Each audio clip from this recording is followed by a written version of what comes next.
It stands for Faculty Advisory Committee.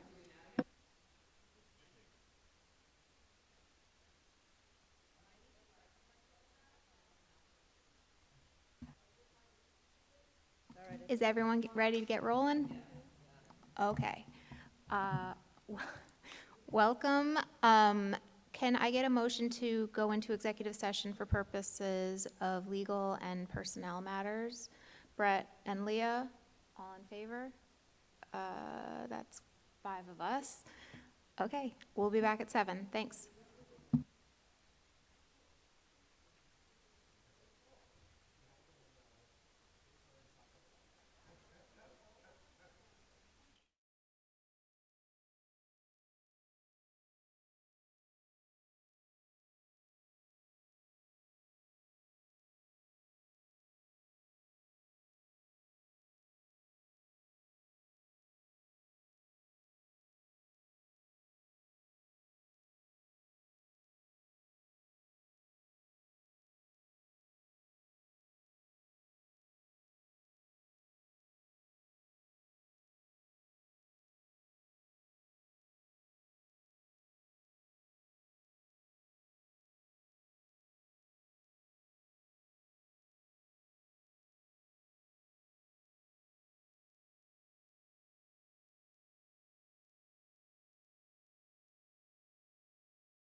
This whole side doesn't work.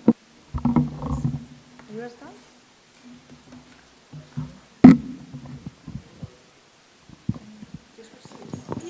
I'll just scoot over. Testing. Right, I'll scoot over. You sure? Yes. Okay.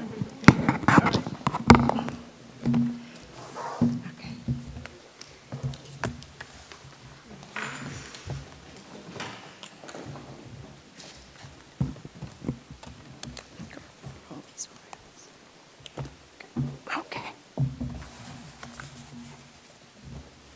Okay, can everybody hear me? Okay, thank you.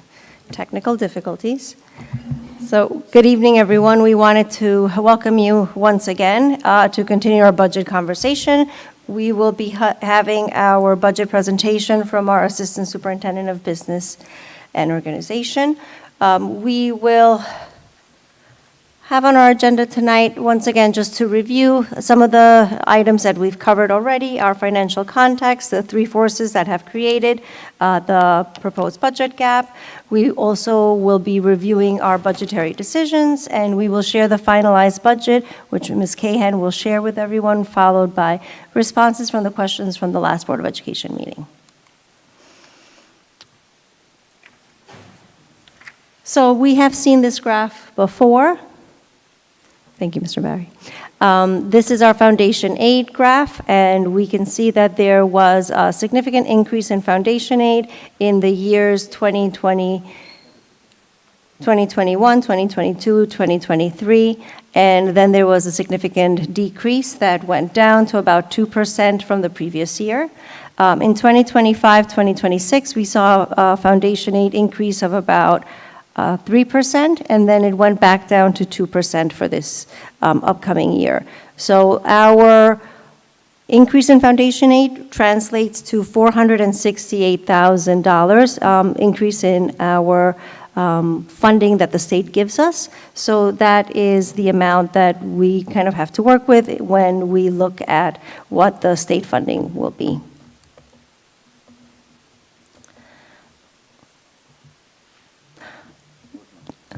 The graph that you see behind me now is our enrollment graph. So we can see that there has been an enrollment decline over the past 10 years that we went over last time, because that was a specific question from the public about what impacted this enrollment decline, and we talked about how this was something that was being seen across all of Long Island.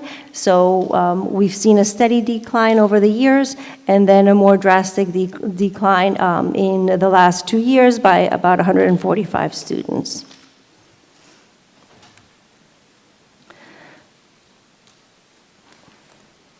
So this is a graph that I went over, a chart that I went over last time as well. We wanted to just emphasize that when you have a decrease in enrollment, it really affects your foundation aid in two places. So you have a decrease in the number of students, so you will have less number of students to multiply by the per pupil figure, which in this budget cycle is 8,505. So you automatically have a lower number there. But what ends up happening, which is not easy to understand, is that when you have a decrease in enrollment, you will then look on the foundation aid formula as if you have a higher wealth, even though that's not in actuality the truth. So I gave this mathematical example, and I'll give it again. So before drop in enrollment, you have the property plus the income, which is calculated to be about $100 million for the district. The number of students in that district is 1,000. Therefore, the wealth per pupil ratio is obtained by dividing the property plus income divided by the number of students. So that gives you 100,000. So that's your wealth per pupil. If in that same district you have a drop of a 10% enrollment, that same $100 million, you're now dividing it by 900 students due to the enrollment drop, the 10% that I mentioned before, and then the new wealth per pupil will be 111,111. So as you see, it automatically makes that community look as if they've grown in wealth, when in actuality it's just the enrollment drop. So that is why enrollment drops can affect the foundation aid formula in two places. This is a graph that we shared previously as well. We historically had levied below the tax levy limit each year. That was a good faith decision to keep taxes lower, and the issue when that happens over and over is that it lowers the amount that we then can levy the following year. So this year we are levying right at the limit, so we are not piercing the cap by any means, and we will be levying the amount that was allowed by the state for us to do.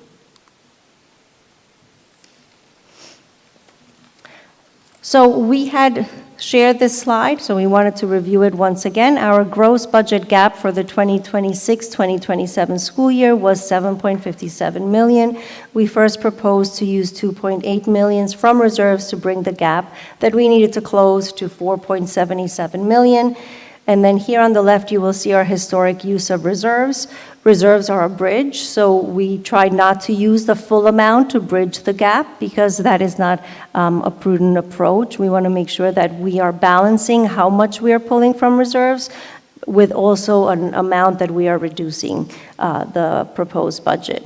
So for that reason, we could not pull the full $7.57 million from the reserves to cover the budget gap, and we had to make some strategic reductions in our budget. So at this point, we will be pulling $4 million from the reserves and have been able to make $3.57 million in reductions in the proposed budget for next year.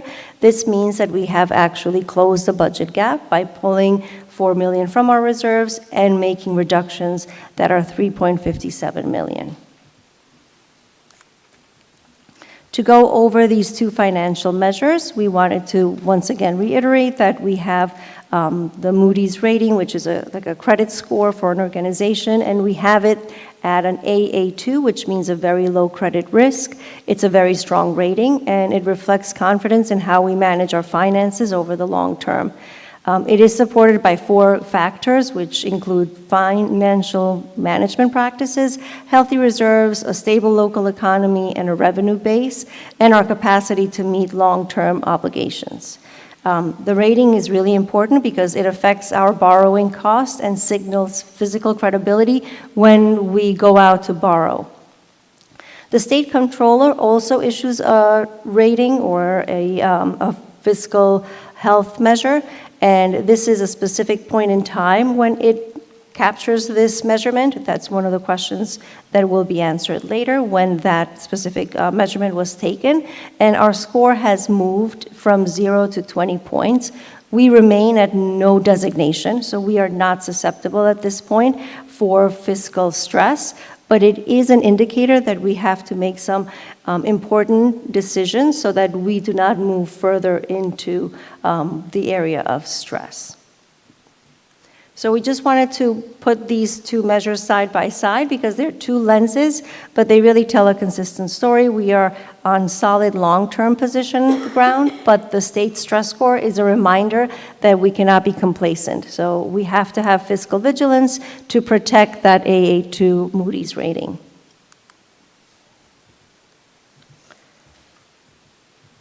So here you see some of the items that we have discussed that we are reducing, and these are not items that we're showing for the first time. These are items that we've shared at the past 3 sessions that we've had on our budget.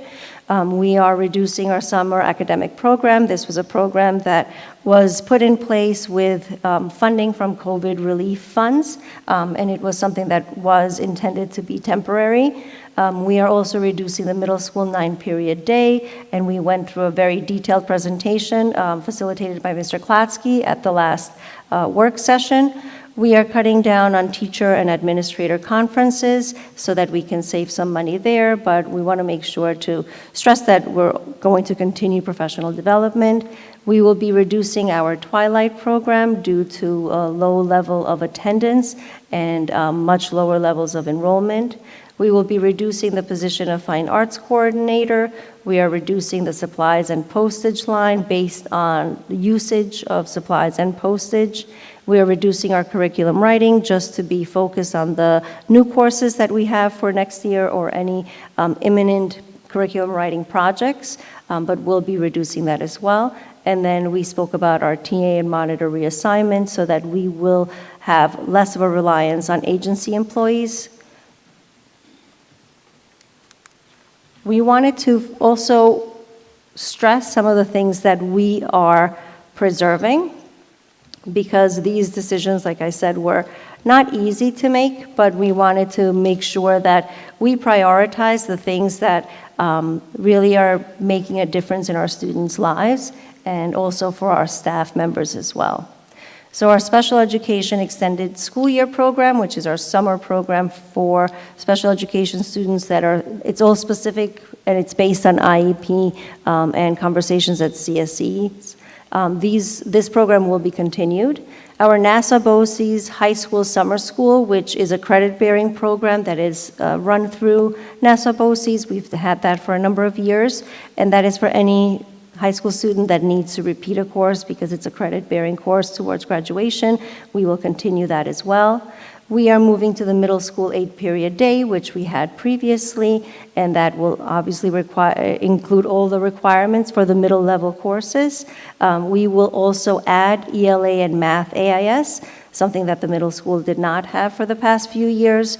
We are continuing with our STREAM program at the middle school, which was something that was put in place with the 9-period day, so that will be in 7th and 8th grade, and we will maintain 8th grade art as well.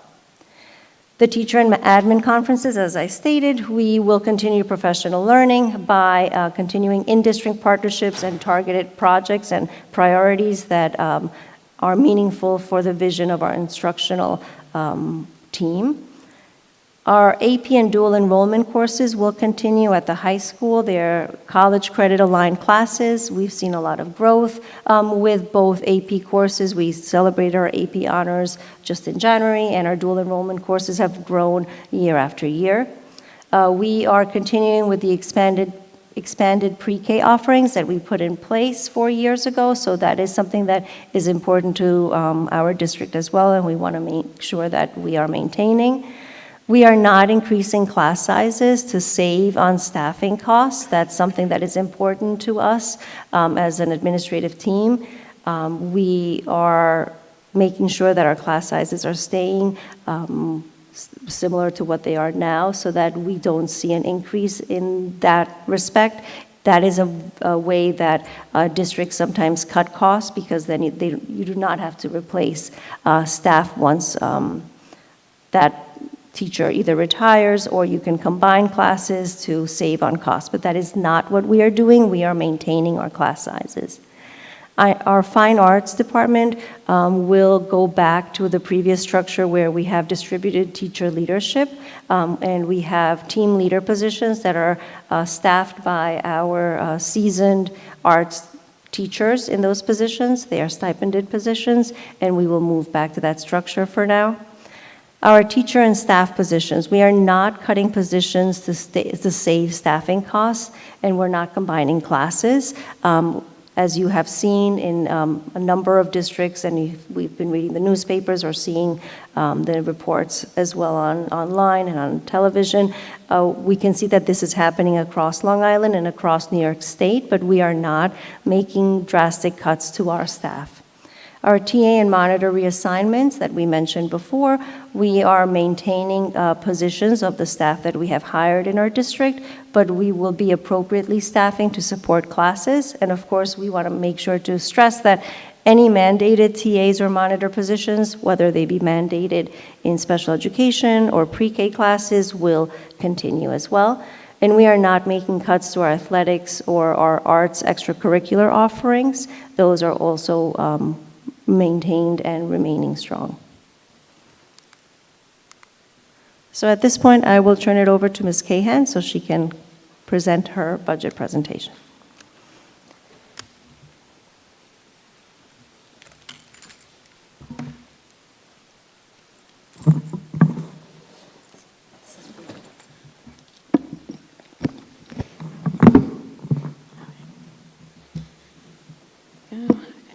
Thank you and good evening.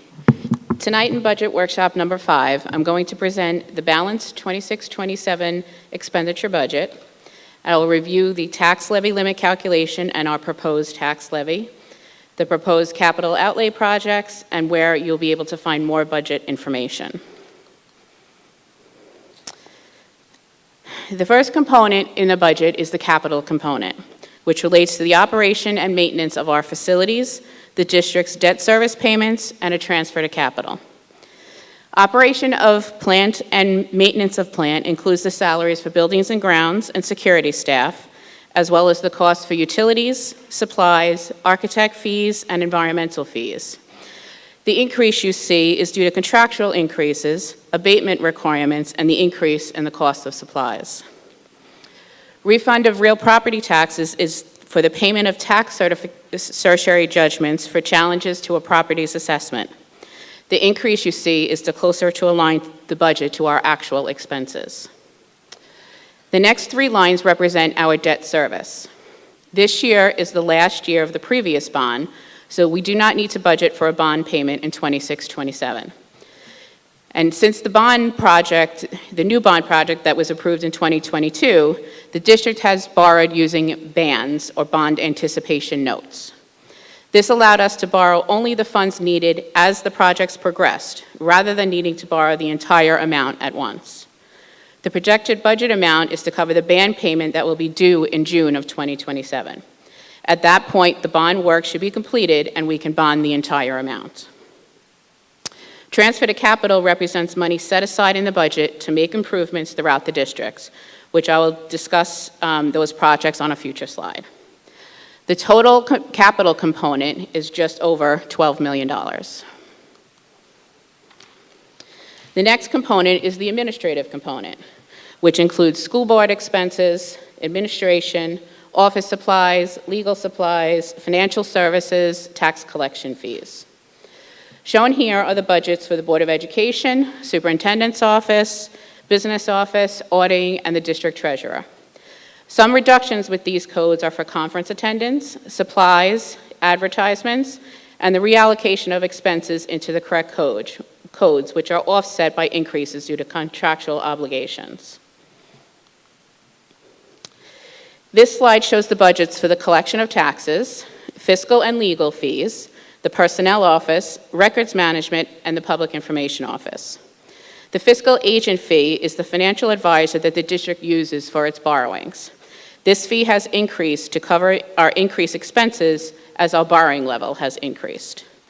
Legal expenses have been increased to cover the cost of superintendent suspension hearings.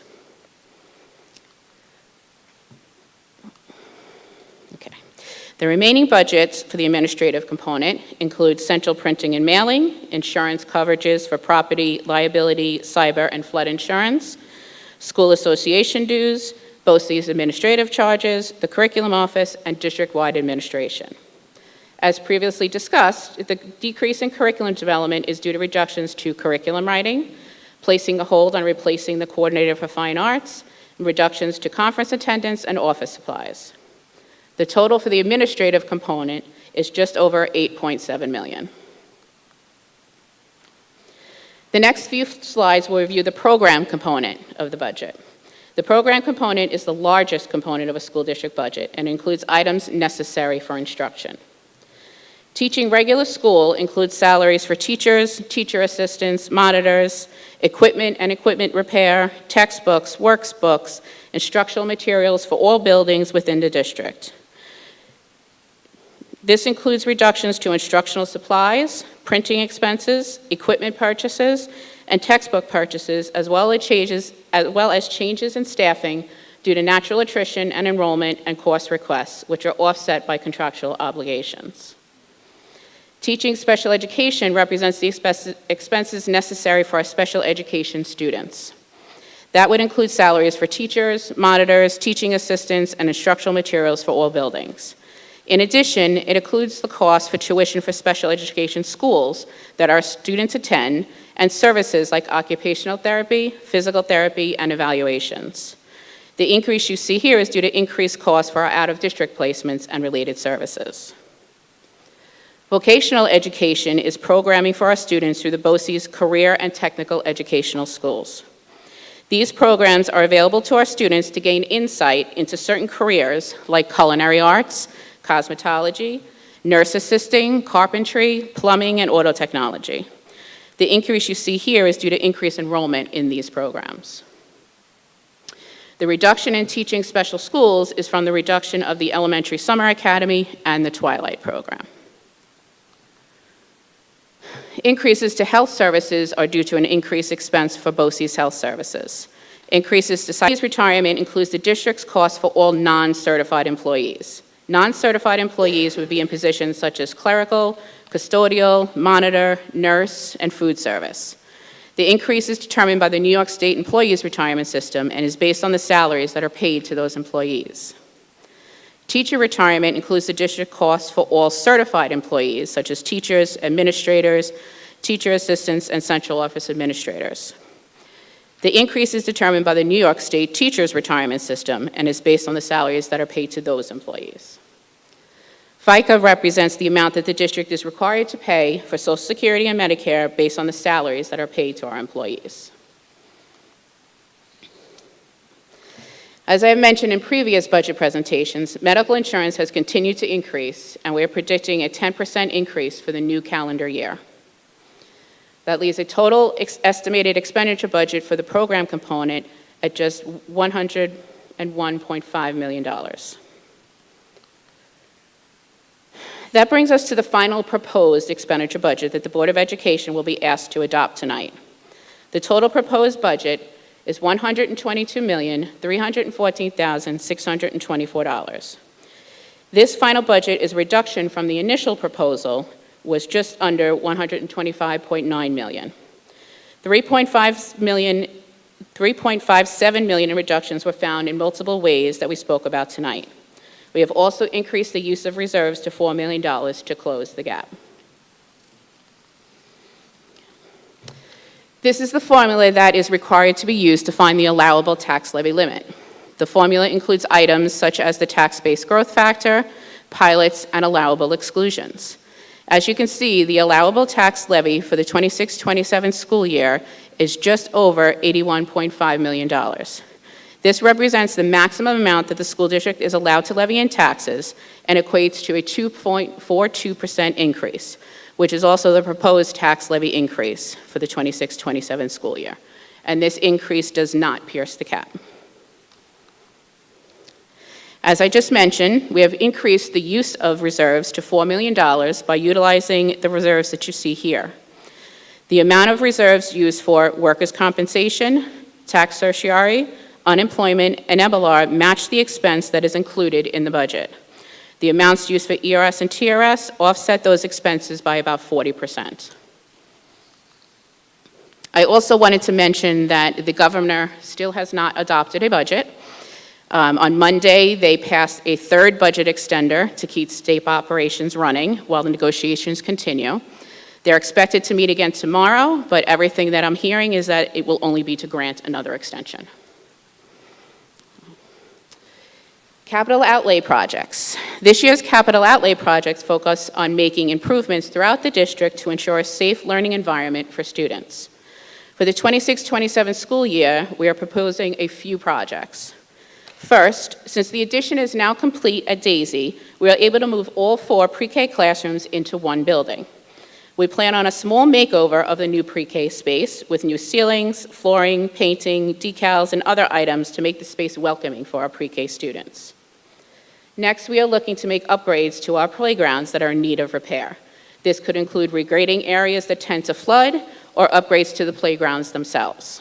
And last, we would identify bathrooms in need of upgrades throughout the district. All of the budget presentations and information regarding the vote can be found on the district's website. There are 2 ways that you can find that information. You can click on the Board of Education tab and then Budget Information, or by using the Find It Fast drop-down at the top of the page.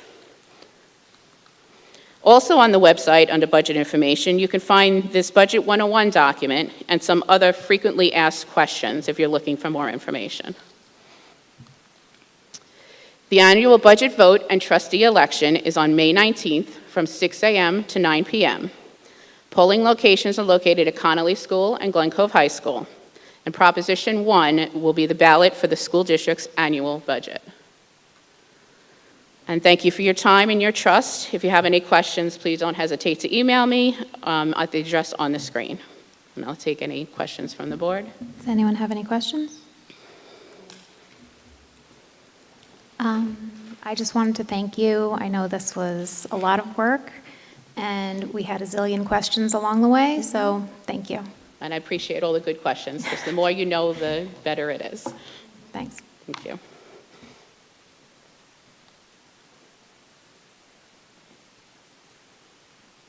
Thank you, Ms. Cahan. I want to echo that appreciation from from Dr. Ramo, because this has not been an easy few budget sessions, and we added that additional work session as well, which was an additional meeting that we had to prepare for, so we really appreciate you not only preparing this budget, but also doing an in-depth analysis of the budget over the past 6 years. Thank you. At this time, we will go through some of the questions that were asked at the last Board of Education meeting, actually the work session, which was on March 30th, before the spring break. So the first question that was asked is, would we be able to list who participates in the budget preparation process, who are the admin who are responsible, and if board members have a say in the budget process? So the Assistant Superintendent for Business, which is Ms. Cahan, is responsible for the budget preparation process. The process starts in November. Each year, summary worksheets are sent to each administrator to review. So we send it to our building principals, our department heads as well, and they review that information. They look at prior year spending, current budget amounts, and then we are meeting with them now as like an established practice so that we can have conversations and determine the next year's budget. Completed worksheets are then due back to the Assistant Superintendent for Business in December. The Assistant Superintendent for Business and I meet with each administrator to review the request. We really understand their needs for the following year. Salaries are projected based on the district's contractual obligations and staffing needs based on enrollment. That's a lot of the work that the Assistant Superintendent for Human Resources does when he does his staffing work in March with the buildings and the department heads to really understand how much staffing we need for the following year based on enrollment and course requests. All information is compiled by the Assistant Superintendent for Business and reviewed with the superintendent. The Board of Education is updated during the process and can be involved in decision-making.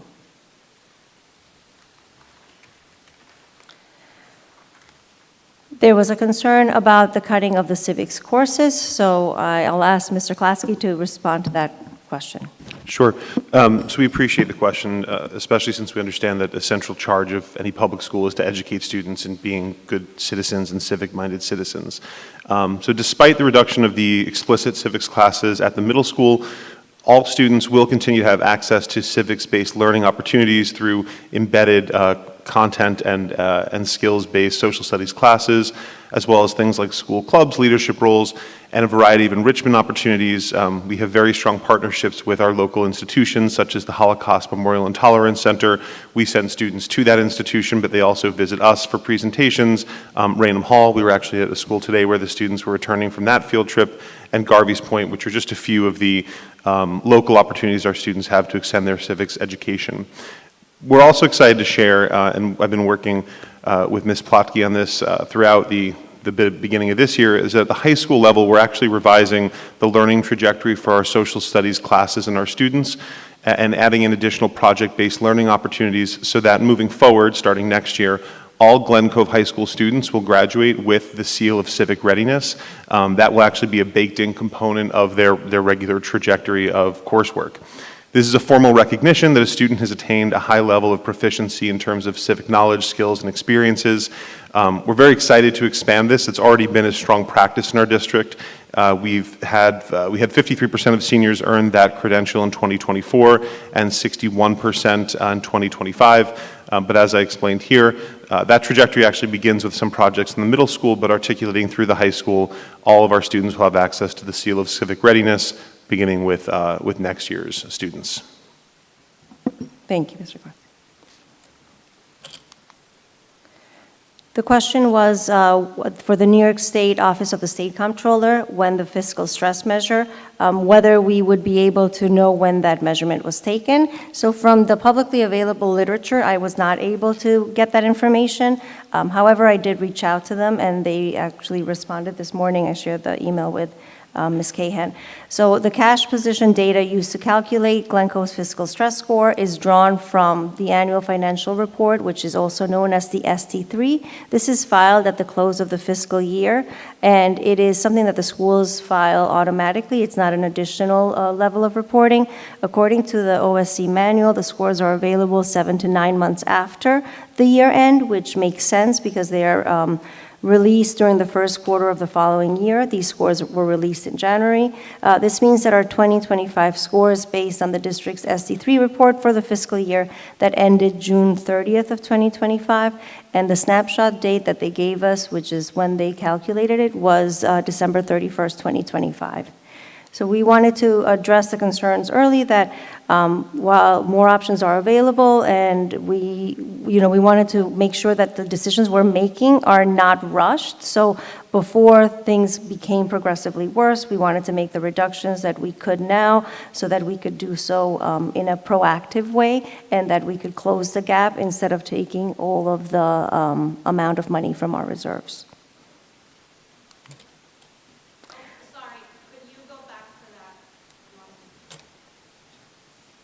Once again, all of these presentations are shared the next day on the Board of Education website. So if anybody from the public is watching right now, you can access the presentations from the past on the Board of Ed website as well.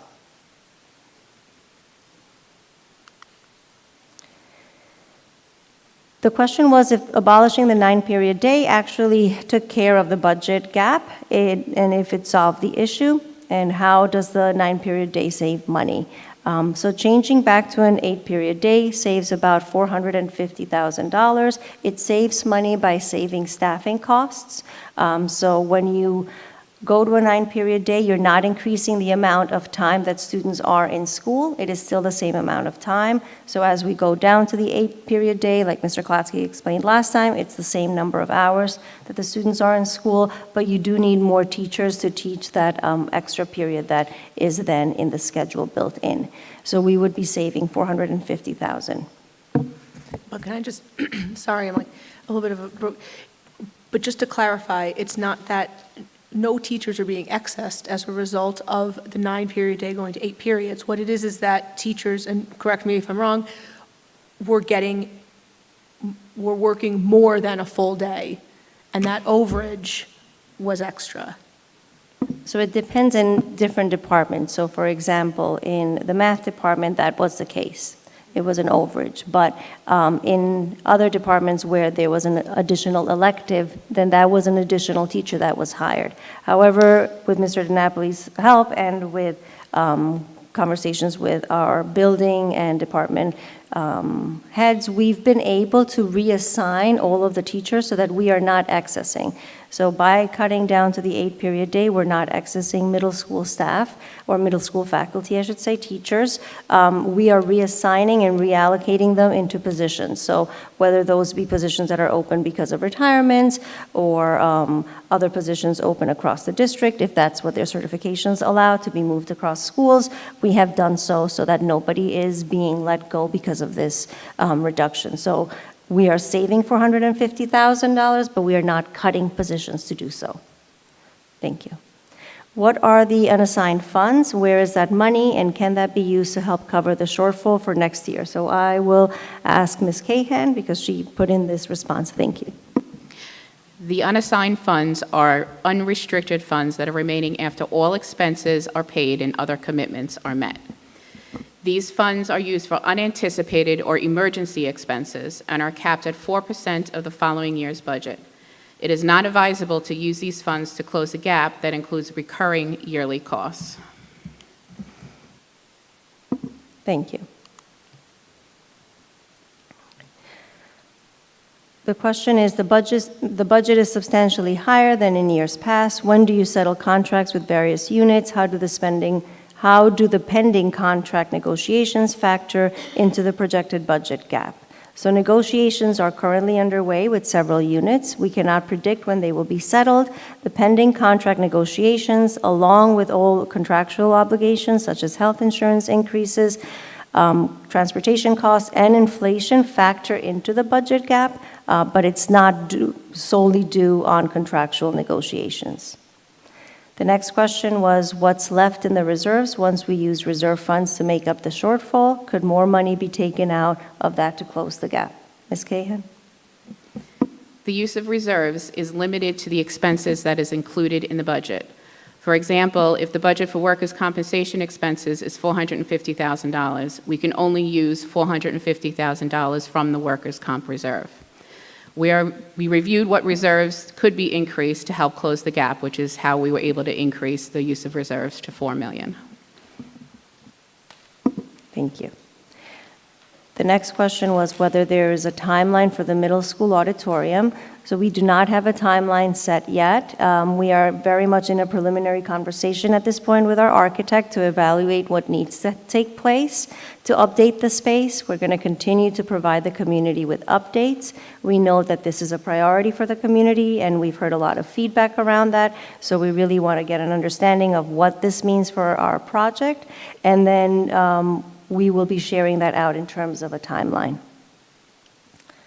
The next question was whether getting rid of the double period math, what we were going to do to help higher level students who need to be challenged more.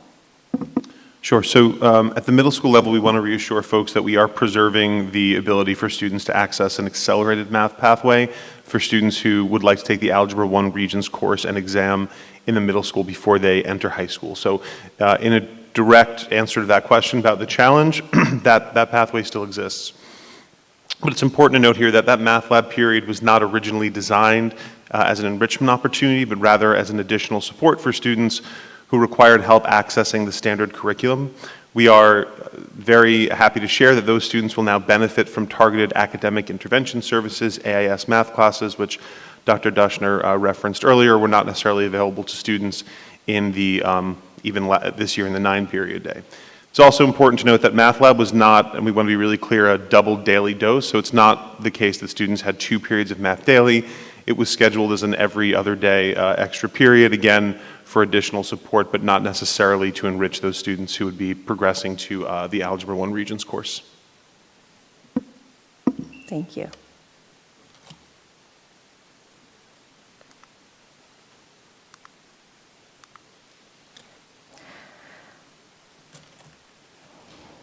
Sorry, hold on. Yeah, okay. It's difficult because what's in the back is not what's on my screen. All right. So the question was about the New York State major life event exemption. The community member said, I know the New York State implemented the MLE, the major life event exemption. Why didn't our district partake in that? So I just want to respond that the major life event exemption is a new NICED provision that allows superintendents to grant exemptions from diploma assessments for students facing extraordinary circumstances. It's very important to understand that it's not an alternative pathway to a diploma.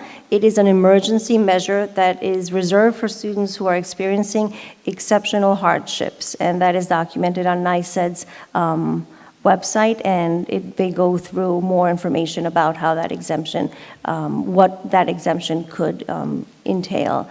We have been committed to applying this provision appropriately for students who meet the specific eligibility conditions.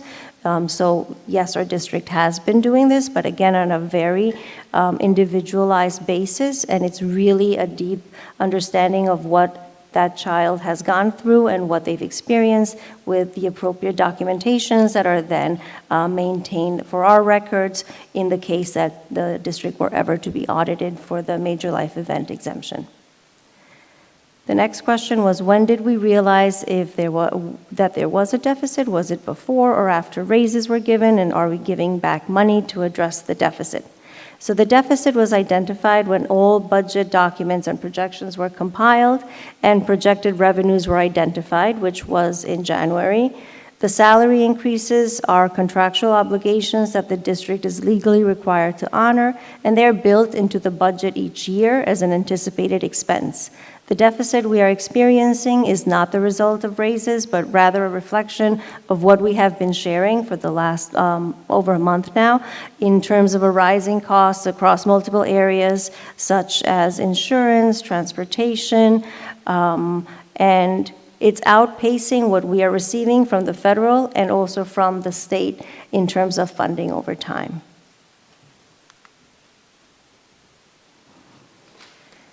In the general funds, it looks like there are restricted and unrestricted reserves. Unrestricted is limited to 4%. For the 26-27 budget, after the proposed reductions, does the budget anticipate having a balance in the unrestricted reserve fund? If yes, will this be funded to the full 4%? So I will ask Ms. Cahan to respond. So it is too early to know what we'll have left at the end of the 26-27 school year. Whether we have any fund balance left over will be dependent on what our health insurance rates come in on, whether our interest earnings match what I have predicted they will, or if the rates go down, it might go under the revenue. So that is all unable to be able to be predicted right now. The district would fund the unrestricted reserves to the full 4% if possible. This unrestricted reserve helps to maintain our financial stability and allows the district to be prepared for unanticipated or emergency expenses. It prevents a reliance on short-term borrowing for cash flow, and it can boost our credit ratings to lower our interest costs. Thank you. One of the restricted funds is for capital projects. This is about $9 million each year. In light of the recent bond approval and the significant capital spending, it strikes me that the funding for the recent work didn't come from the general fund. So that is correct. The district has taken bond anticipation notes each year to fund the capital work that has been done under the bond. The ban, which allows the district to borrow only what it needs to spend in the following year, helps to reduce our interest expense. But the principal and interest payments for the ban are included in the general fund budget. Other projects that use the capital reserve were voter approved as a separate proposition on the ballot. These projects are at no additional cost to the taxpayer, as it uses the capital reserve funds that were set aside for this purpose. The next question is, are there any reserves not reflected in the general fund? Are these public records? Does the public get to know the details of these funds? So all reserves are reflected in the general fund, and they are detailed each year in the district's financial statements. The next question, what is the exact cost of the Twilight program? That cost is $150,000. Why do we think that it's okay to eliminate that? Because from what I read, there were too few students, but we run AP programs where there are very small numbers of students. So the Twilight program has been paused for next year. The reality is that we're no longer seeing the student attendance numbers that once made it sustainable. With only 5 students attending on average and 2 completers, continuing at this scale isn't a responsible use of resources. We reviewed staffing across Glen Cove High School, and for next year, there are no AP course enrollments that come close to such low numbers. We really want to take the time to assess what the students need who are enrolled in our Twilight program and how we can best serve them to take the GED. The following question is, what is the precise cost of running the 9-period day in the middle school? This was a question that was asked previously, and it is $450,000 in savings when we move to the 8-period day.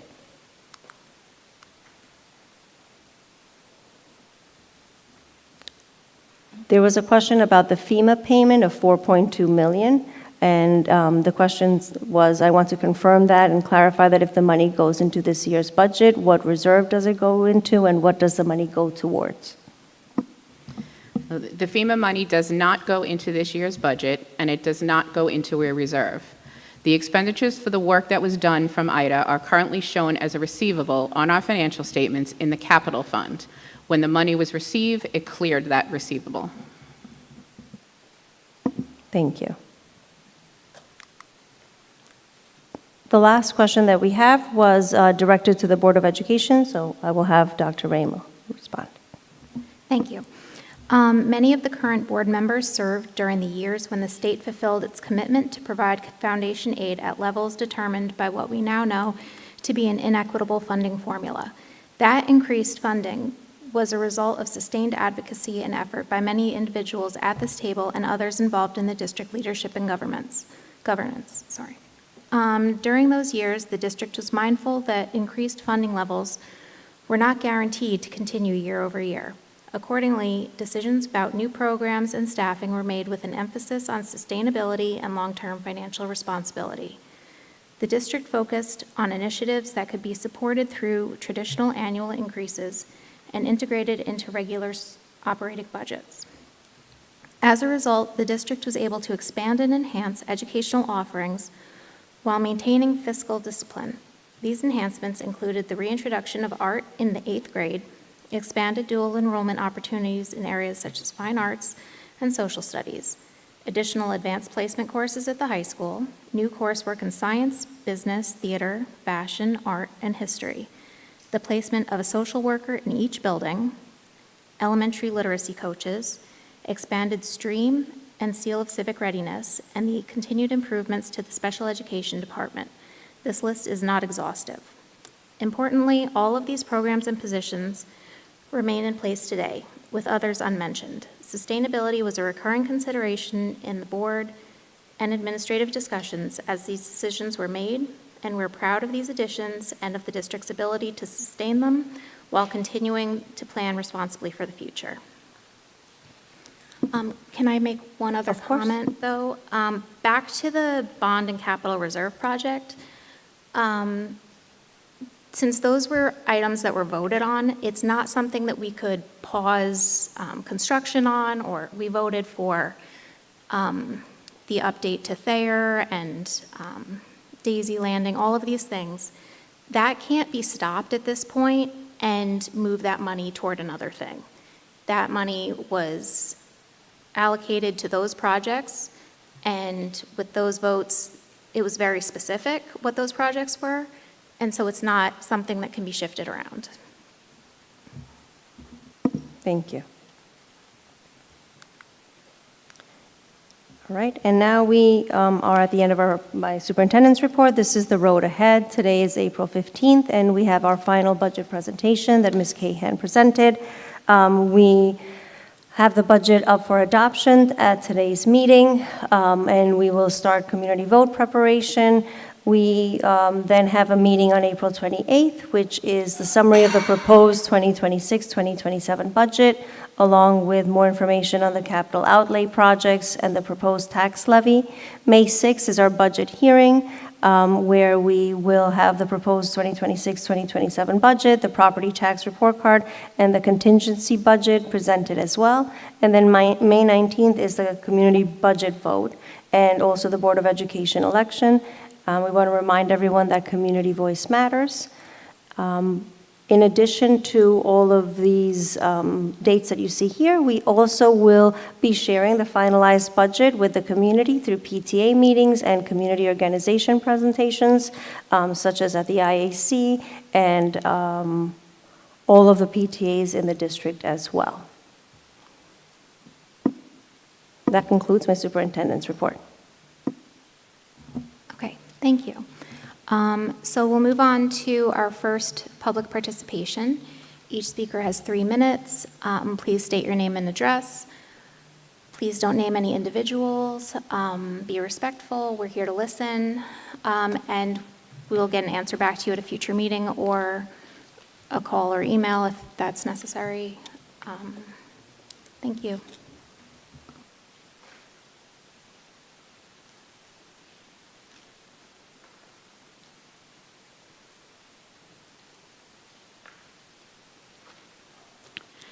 Janet Blatt, McGrady Street, Glen Cove.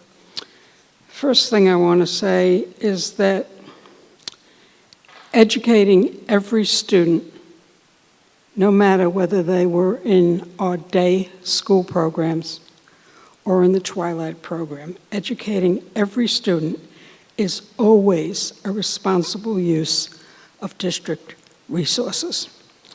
I would like to know the specific number of the smallest AP class for this whole school year.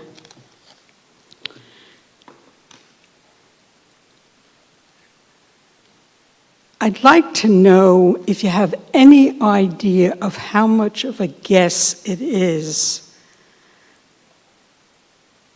of what you've stated in the paperwork we have now for foundation aid. Is that something you've been told by the people who are negotiating it upstate? There was, for a number of years, a very small group of superintendents who met with political leaders in both houses of the legislature. And since we don't have a state budget yet, and I expect very little because the people who have control are being hit over the head with, this is an election year and you don't want to do anything to make the governor look bad. So I don't expect much because the governor doesn't seem to want to give us anything, and I don't think we'd be better off if the other side got elected. I just think it's unfortunate that that's the way it is. Right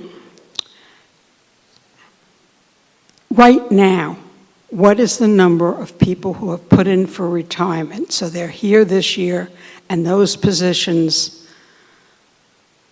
they're retiring from those positions at the end of this school year or have retired during this year. And I've been told you're not filling those positions. So I want to know the exact number. Is it 6? Is it 10? Is it 12? Whatever. Also, I'd like to know how many teachers, not retirees, have put in notice that they are leaving the district, and are their positions going to be filled, or are you also not filling those positions? I'm looking for a total number in how few teachers compared positions being filled come the next school year, 26, 27, compared to what we have had this year.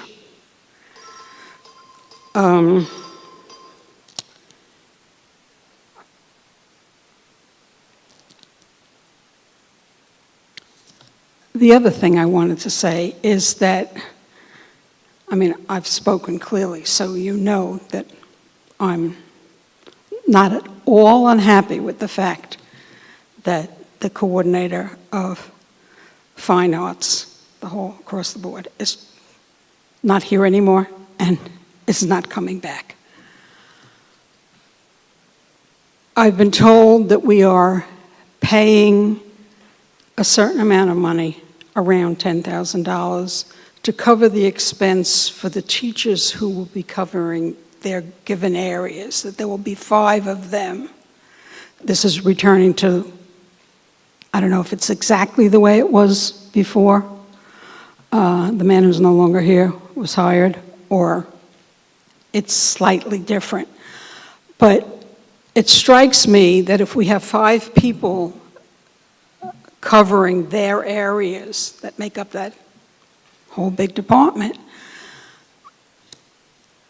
and we're using $10,000, which is what I was told, that's an extremely small amount of money that each one of those 5 teachers is being paid to do the extra work. Given the budget situation, I don't guess you'll find more money, but quite honestly, you should find more money. People shouldn't be expected to do a lot more work than for a little bit of money. It's just not right. It's not fair. We've never had the money to pay our teachers and our staff as much as we should in this district, and you ought to look for some way to find money to pay those people more money. That's it. Thank you for your comment.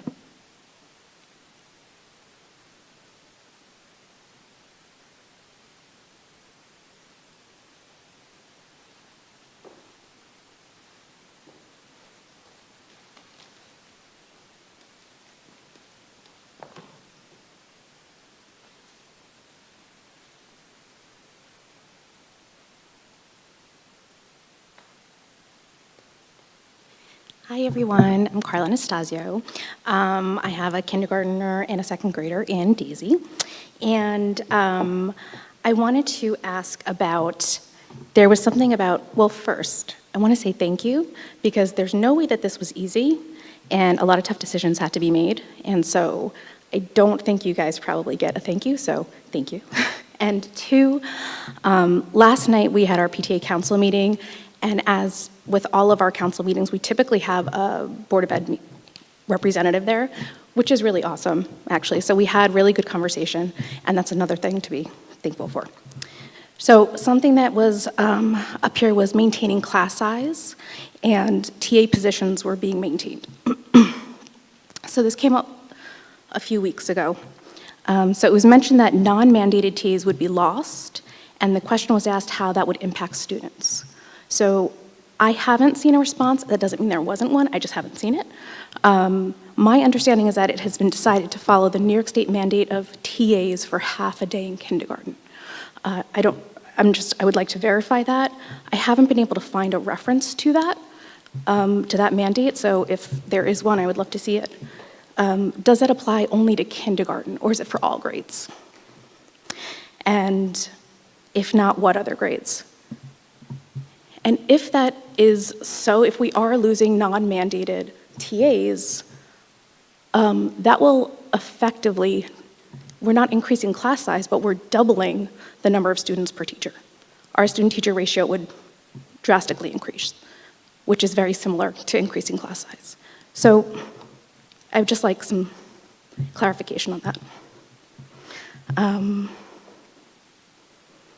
I think that was it. I guess I am very concerned about the sustainability with a K and a second grader. Looking at some of the projections, the way that we've used reserves, how are we planning to fill this $4 million gap that we used reserves for this year, next year? Of course, we're going to hope to be in a better position, but what is the long-term outlook on this? How are we going to make up for that? What do we need to start to do? Thanks. Thank you for your comment. Just to clarify, and we've mentioned this a few times, but I appreciate the question because I understand that it can, there can be some confusion. So mandated TAs are TAs that are mandated by an IEP, or they are mandated for pre-K. For example, pre-K TAs are mandated. If you have 18 students, you have to have 1 TA. If you have 20 students, you have to have 2 TAs in the classroom. Those are mandates from the state, so those would be automatically maintained. We have made clear, so Mr. Klatsky and I went to buildings and made clear that we are not looking to increase class sizes, and we'll be looking very closely at class sizes to see if they grow past the number where they are now, which we anticipate because it's kindergarten. If they do, then we would reinstate TAs, but we would have to look very carefully at that. Kindergarten TAs are not mandated, so we're looking at the class sizes carefully, and then we'll be making decisions. But I will put together like a better response and then call you as well to further explain. Thank you. Can I add one more thing? Not a rebuttal or anything like that.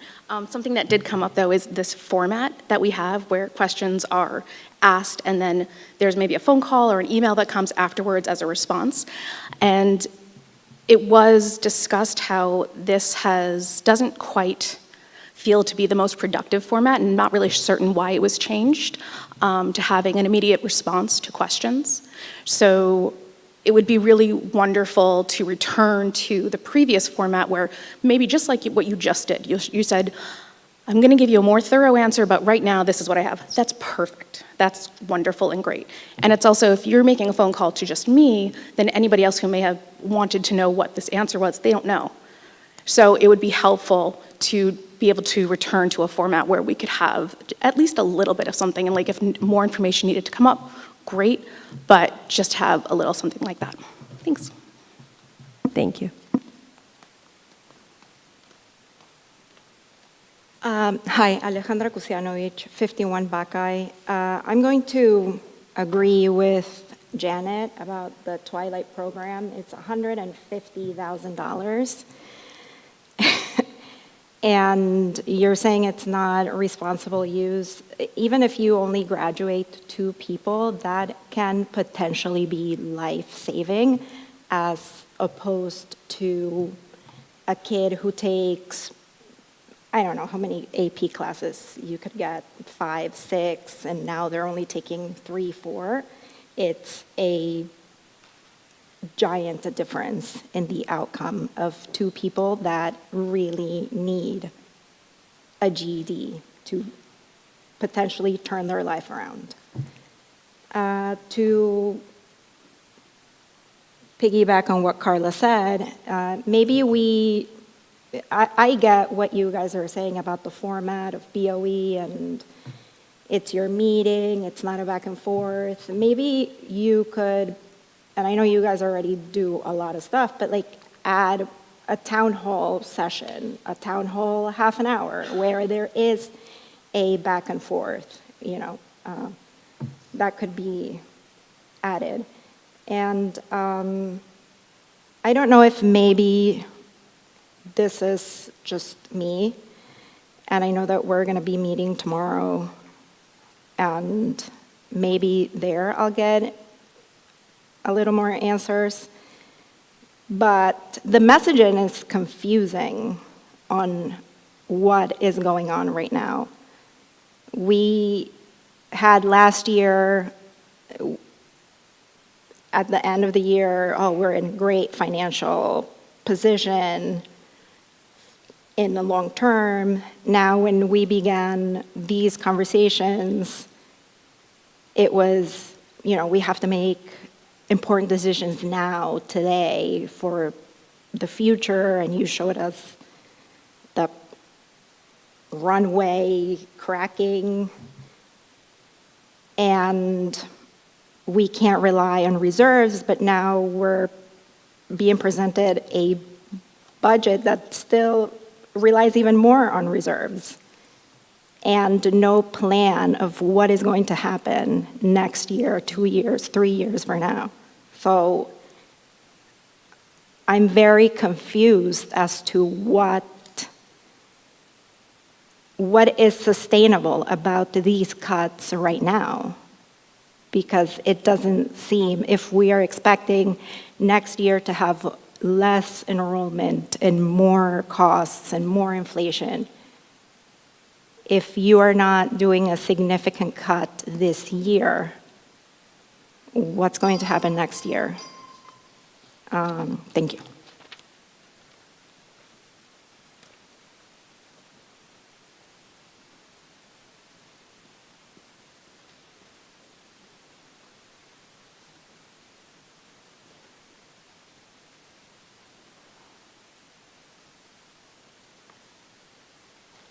Hi, I'm Jessica Shaver, a parent of a kindergartner at ZZ.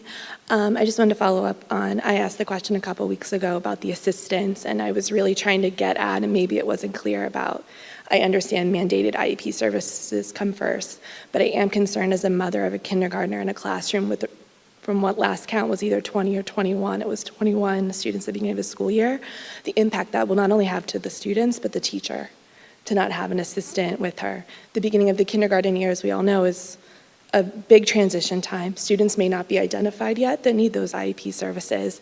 So how are we going to be addressing those needs, not only the separation anxiety that comes at the beginning, but the ongoing needs of the students that need maybe more support? How will the teacher be pulling small groups? I'm also want to clarify on, it seems like the reserves are covering a lot. I'm sure that wasn't an easy decision to make, and I appreciate the effort you all put into doing you can to preserve the staffing. And it does seem like there were some changes. I know guidance, maybe it was skipped over. There was a 30,000 change in the thing. Is that due to a retirement?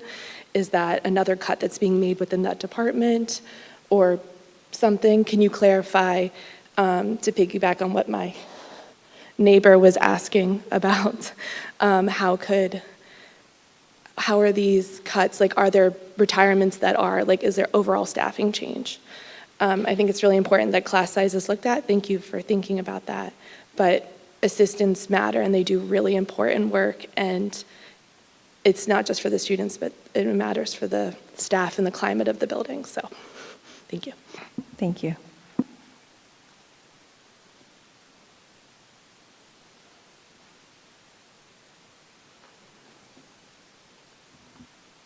Anyone else? Okay. Instructional report. Based on the recommendation of the superintendent of schools, I ask the Board of Education to approve Agenda Item 7 on the instructional report, A, Committee on Special Education, and B, Committee on Preschool Special Education. Can I get a motion? Megan and Brett, questions or comments? All in favor? 6. Business. Based on the recommendation of the superintendent of schools, I ask the Board of Education to approve Agenda Item 8A, Finance, numbers 1 and 2. Can I have a motion? Leah and Maria, questions or comments? All in favor? 6. Based on the recommendation of the superintendent of schools, I ask the Board of Education to approve Agenda Item 8B, Operations, numbers 1 through 10. Can I get a motion? Anne and Leah, questions or comments? All in favor? 6. And I would like to thank the Alzheimer's Foundation of America for donating books to the elementary schools to teach kids about Alzheimer's at a level they can understand. Personnel. Based on the recommendation of the superintendent of schools, I ask the Board of Education to approve Agenda Item 9A certified, numbers 1 through 9. Can I get a motion? Maria and Brett, questions or comments? All in favor? 6.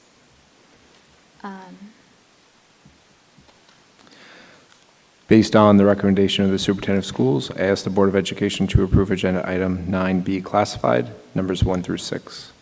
Motion, Anne and Megan, all in favor, or any questions or comments? All in favor? 6. Based on the recommendation of the superintendent of schools, I ask the Board of Education to approve Agenda Item 9C, other, numbers 1 and 2. Can I get a motion? Leah and Maria, questions or comments? All in favor?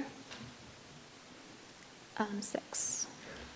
So tonight, just to inform everyone, we approved staff receiving tenure for the start of next school year. So just as a reminder to everybody, we are going to be holding our tenure and retirement ceremony at our Board of Education meeting on June 3rd.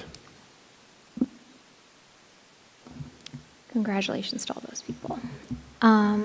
Okay, we don't have any unfinished business or new business. Any board comments?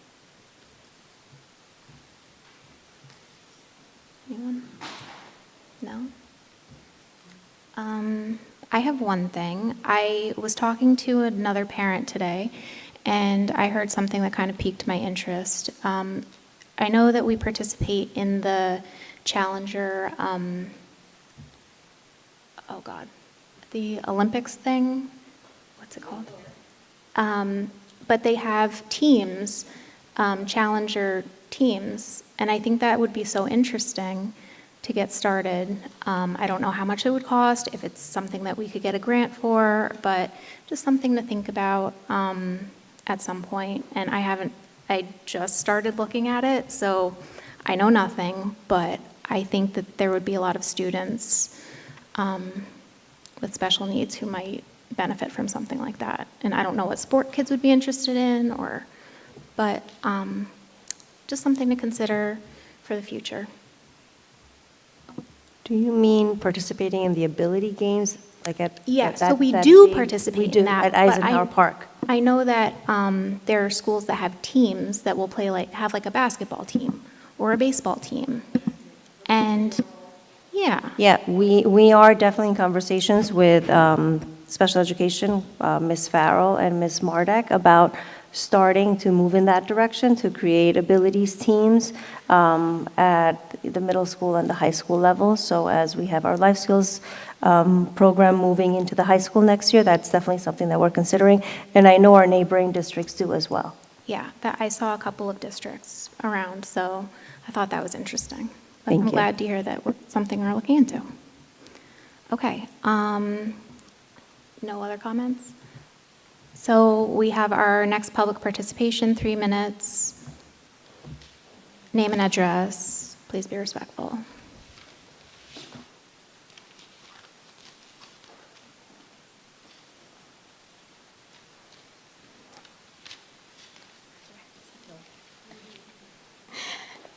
Alejandra Kusianovich, 51 Buckeye.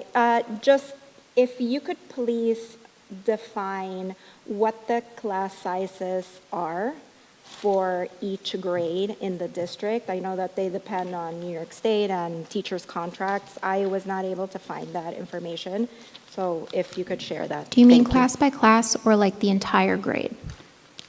Like Mrs. So-and-so's class has 24 students, or do you mean that the whole third grade has? No, like what are the class max caps for each grade?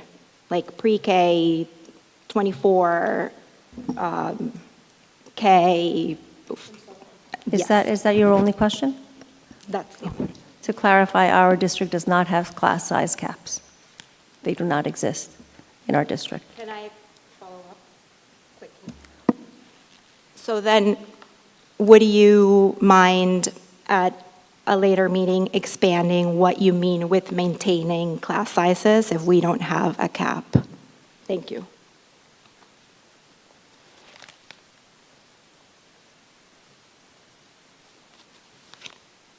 Janet Blatt, Brady Street.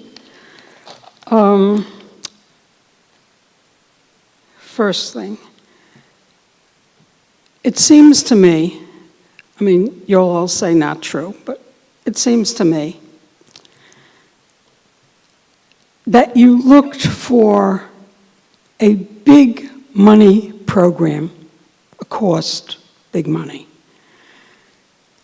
and decided that you would eliminate the 9th period, and then came up with what I'll politely call absurd reasons that eliminating that doesn't negatively impact our middle school students. To say the least, I think you could have done a better job, or at least you could have been honest. We needed a big money item. We didn't have it for a number of years. We put it back. We should have had it for the years we didn't. Another Board of Education and another superintendent, number of years back, many years back, decided to get rid of it. For the same reason it seems to me you people have decided to get rid of it. You needed to deal with a huge deficit. I don't think you've done a good job. The other thing I want to say is that when I mention teachers leaving the district, that in my mind includes people who are leaving on their own and have gone off because they wanted to, or looked for jobs closer to home, met their needs better, whatever. But it also would include tenured teachers, people not getting tenure. I just want a total number. I don't care whether they were, the fewer number of teachers would be all not, people not getting tenure or people leaving or whatever. The other thing is that you said that you're eliminating the 9th period, but you're not eliminating teaching positions. You're just moving people around.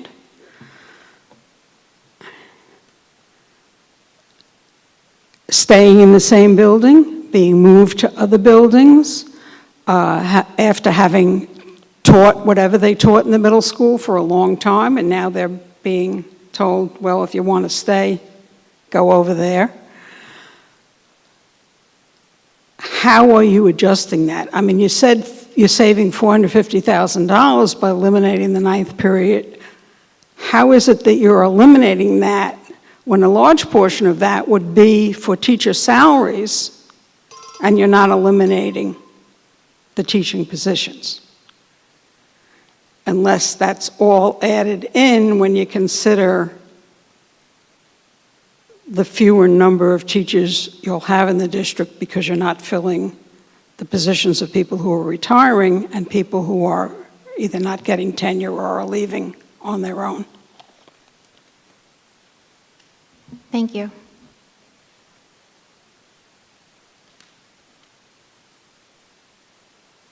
Anyone else? Okay. Can I get a motion to adjourn? Anne and Brett, all in favor? 6. Thank you, GCTV. Everyone have a great night, and we'll see you later. Oh, our next meeting is a Tuesday, the 28th, not a Wednesday. Thank you.